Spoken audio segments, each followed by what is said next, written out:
नमस्कार। आप सभी दोस्तों का मैं अपने YouTube channel hello Hindi academy में स्वागत करता हूं। दोस्तों, आज की क्लास में हम हिंदी साहित्य से संबंधित महत्वपूर्ण प्रश्नों को पढ़ेंगे और यह जो प्रश्न हैं विभिन्न परीक्षाओं में पूछे जा चुके हैं। वो एग्ज़ाम जैसे यह जो क्लास है कई एग्ज़ाम जैसे यूपी टीजीटी हो या फिर पीजीटी हो, यूजीसी नेट जेआरएफ की क्लास मतलब परीक्षा हो उसके लिए भी महत्वपूर्ण है और DSSB टीजीटी और पीजीटी के लिए भी समान रूप से उपयोगी है। दोस्तों, एक खुशखबरी आप लोगों को देनी है कि हमारे 900 प्लस सब्सक्राइबर हो गए हैं और इनको 1000 तक पहुंचाने में आप सब हमारी मदद कीजिए। आपसे निवेदन है कि अगर चैनल पर नए हैं तो चैनल को सब्सक्राइब जरूर कीजिए। वीडियो अंत तक देखना, अच्छा लगे तो लाइक करना, अगर नहीं अच्छा लग रहा है तो क्यों नहीं अच्छा लग रहा है जो भी सुझाव हो वो आप लोग हमें कमेंट में ज़रूर दें। शुरू करते हैं कि भारतेंदु ग्रंथावली के संपादक हैं शुक्ल, नगेंद्र, ओम प्रकाश या फिर शैलेश जयदी। तो भारतेंदु ग्रंथावली के जो संपादक हैं वह ओम प्रकाश हैं। ऑप्शन सी के साथ हम जाएंगे। ये जो प्रश्न है दोस्तों बहुत महत्वपूर्ण है, आप लोग क्लास को पूरा देखिए तभी समझ आएगा। इतिहास दिवाकर की उपाधि किसे दी गई है? ये जो इतिहास दिवाकर की उपाधि है यह किसे दी गई है? आप लोग बताइए। प्रेमचंद को, गुलेरी को, मतलब चंद्रधर शर्मा गुलेरी इनका उपनाम है, मूल नाम है चंद्रधर शर्मा गुलेरी, उपनाम है भारतेंदु हरिश्चंद्र को या फिर प्रसाद को। प्रसाद मतलब जयशंकर प्रसाद। तो दो का ऑप्शन बी है, चंद्रधर शर्मा गुलेरी को इतिहास दिवाकर की उपाधि दी गई है। भरत मुनि के अनुसार करुण रस के देवता हैं। भरत मुनि के अनुसार करुण रस का देवता कौन है? काल, यम, महाकाल या फिर प्रमथ। तो ऑप्शन बी सही है। यहाँ पर करुण रस के देवता जो हैं वह यम हैं। ऑप्शन बी सही है। भारवी का वास्तविक नाम क्या है? महाकवि भारवी का आपने नाम कई बार सुना होगा, तो उनका वास्तविक नाम क्या था? रघुवंश, श्रीकंठ, दामोदर या फिर अनागत। चार का जल्दी से बताइए आप लोग।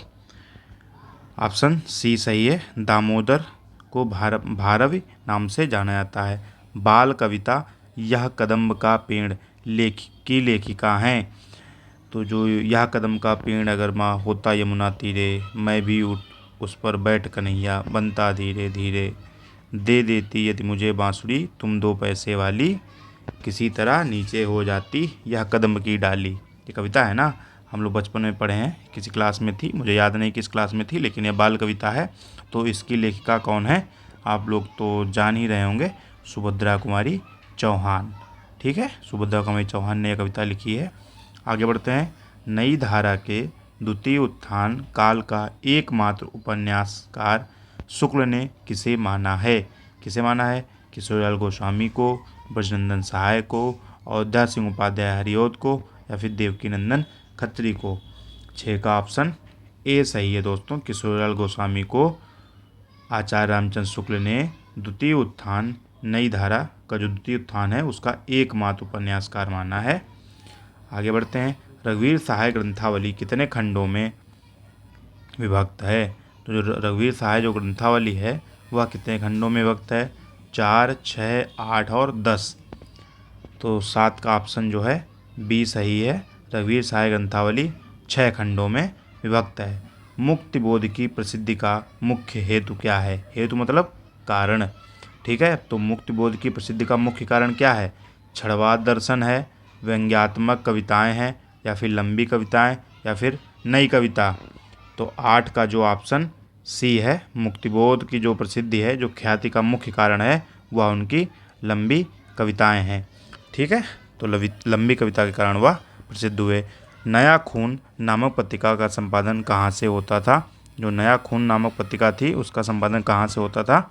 तो आप लोग समझ गए होंगे कि यहाँ पे टिक पहले से लगा है, तो नागपुर से उसका संपादन होता था। नया खून मतलब नागपुर, ना और ना आप लोग याद रखेंगे।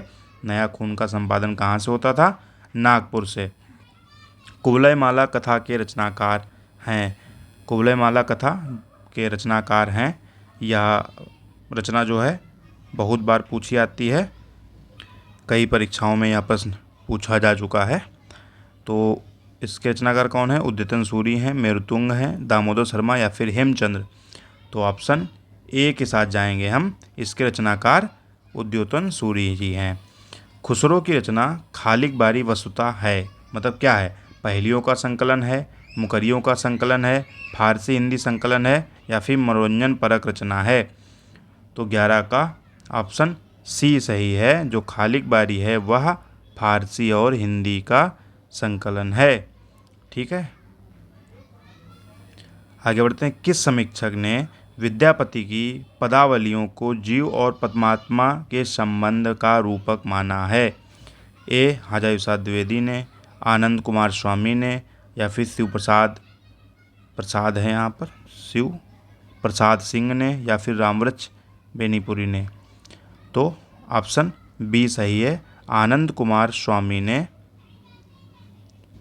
विद्यापति की पदावलियों को जीव और परमात्मा के संबंध का रूपक माना है। आगे बढ़ते हैं। सबरस के रचनाकार हैं। सबरस के रचनाकार कौन है? मुल्ला वजही, कुली कुतुब शाह, ईसा अल्लाह खां या फिर सैयद हुसैन अली खां। तो जो सबरस है रचना, उसके रचनाकार मुल्ला वजही हैं। ऑप्शन ए के साथ हम जाएंगे। मुल्ला वजही सबरस के रचनाकार हैं। फोर्ट विलियम कॉलेज की स्थापना कब हुई थी? दोस्तों कोई भी परीक्षा हो उसमें फोर्ट विलियम कॉलेज से एक प्रश्न बनता ज़रूर है, तो आप लोग इसको याद कर लीजिए कि फोर्ट विलियम कॉलेज की स्थापना सन 1800 ईस्वी में हुई थी। और इसके प्रथम विभागाध्यक्ष कौन थे? हिंदी के प्रथम विभागाध्यक्ष आप लोग हमें कमेंट बॉक्स में बताइए कि कौन थे। बेकसी का मजार उपन्यास के लेखक हैं। बेकसी का मजार उपन्यास के लेखक कौन हैं?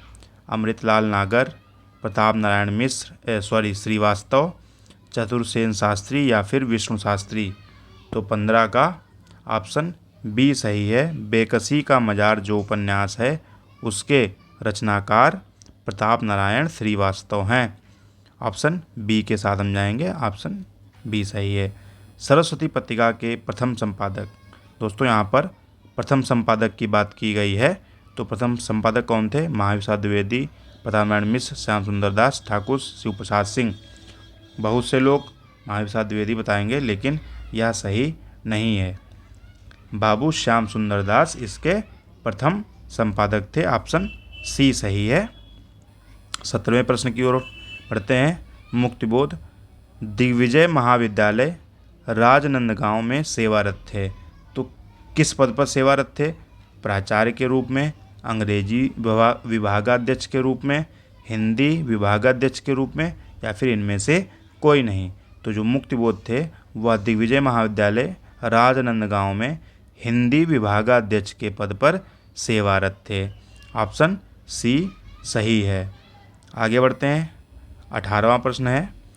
मुस्काता चांद ज्यों धरती पर रात भर, मुस्काता चांद ज्यों धरती पर रात भर में बिंब विधान है। देखिए बिल्कुल अलग प्रश्न है यह। कौन सा बिंब विधान है?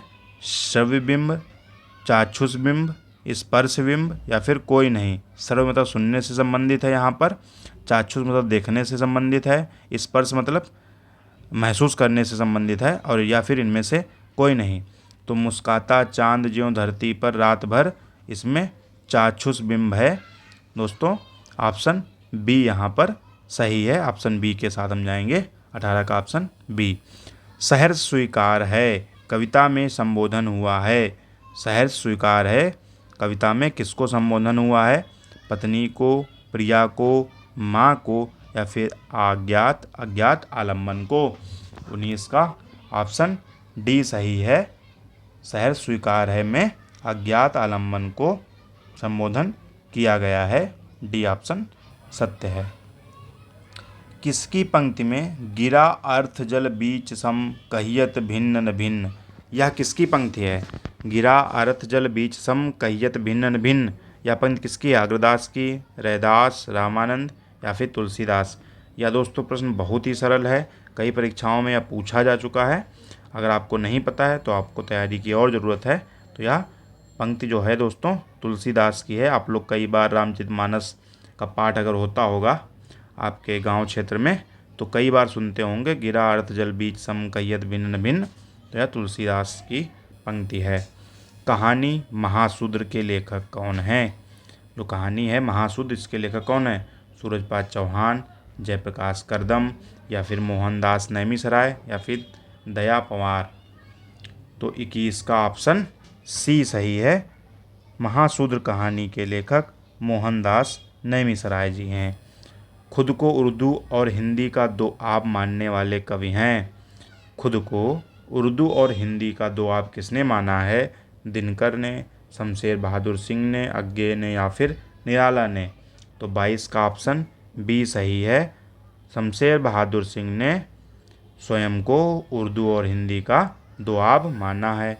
गाथा या गाहा कहने से किस लोक प्रचलित काव्य भाषा का बोध होता है?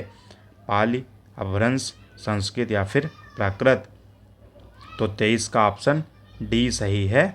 यह भी प्रश्न कई बार पूछा जाता है, ठीक है, इंपॉर्टेंट क्वेश्चन है यह 23 नंबर का। तो गाथा या गाहा कहने से प्राकृत का बोध होता है। कौन सी भाषा? लोक प्रचलित काव्य भाषा, ठीक है। बरवय रामायण में कितने बरवय हैं? 67, 69, 68, या फिर 66। तो 24 का ऑप्शन बी सही है। दोस्तों आप लोगों से एक निवेदन है कि मैं तो आप लोगों के लिए मेहनत करता ही हूँ, और अगर वीडियो आपके काम की लग रही हो, पसंद आ रही हो, तो एक बार लाइक कर दीजिए। अगर अभी तक चैनल को सब्सक्राइब नहीं किया है तो निवेदन है कि सब्सक्राइब ज़रूर कर लीजिए। देखो दोस्तों, सब्सक्राइबर बढ़ने से हमारा मनोबल बढ़ता है, ठीक है, और आप लोग सब्सक्राइब करेंगे तो हमारा मनोबल बढ़ेगा और आपको बेहतर कंटेंट हम प्रोवाइड ही करा रहे हैं। और दोस्तों हमारी क्लास में आपको बकवास नहीं मिलेगी, जैसे कई लोग बकवास करते रहते हैं। तो मेरा सीधा उद्देश्य रहता है कि आप लोगों को कम से कम समय में ज़्यादा से ज़्यादा पढ़ाऊँ। तो मैं सीधा पढ़ाता हूँ और क्लास ख़त्म करता हूँ, बीच में कोई बकवास नहीं करता हूँ। तो आप लोग हमारे चैनल को ज़रूर सब्सक्राइब करें। 25वां और आखिरी प्रश्न है, शमशेर बहादुर सिंह ने चित्रकला की शिक्षा प्राप्त की। तो ये कहाँ से प्राप्त की, किससे प्राप्त की? मिस्टर रजा से, वकील बंधुओं से, महादेव वर्मा से, या केंद्रीय चित्रकला बोर्ड से। तो कई लोग क्या करेंगे, केंद्रीय चित्रकला बोर्ड को ऑप्शन मानेंगे, लेकिन यह सही नहीं है। रजा से भी नहीं, महादेव वर्मा से भी नहीं, उन्होंने वकील बंधुओं से चित्रकला की शिक्षा प्राप्त की। जो शमशेर बहादुर सिंह थे उन्होंने वकील बंधुओं से चित्रकला की शिक्षा प्राप्त की थी। ऑप्शन बी के साथ हम जाएंगे, ऑप्शन बी सही है। यह दोस्तों हमारे चैनल का हैंडल है। अगर आप यूट्यूब पर सीधे @hello हिंदी एकेडमी लिखेंगे तो हमारे चैनल पर पहुंच जाएंगे, या फिर हेलो हिंदी एकेडमी भी सर्च करेंगे तब भी हमारा चैनल आ जाएगा। फिर से वही निवेदन है कि चैनल पर नए हैं तो चैनल को सब्सक्राइब करें और दोस्तों साथ भी शेयर करें इस वीडियो को। अगर काम का लग रहा हो तो शेयर करें, और नहीं काम का लग रहा है तो जो भी सुझाव हो वो आप लोग हमें कमेंट बॉक्स में दीजिए। जो सुझाव होंगे वो सभी आमंत्रित हैं, और अपनी वीडियो में लगातार सुधार है वो मैं करता जा रहा हूँ। और वीडियो को लाइक करना बिल्कुल ना भूलें। नमस्कार, मिलते हैं अगली क्लास में, तब तक के लिए नमस्कार, जय हिंद।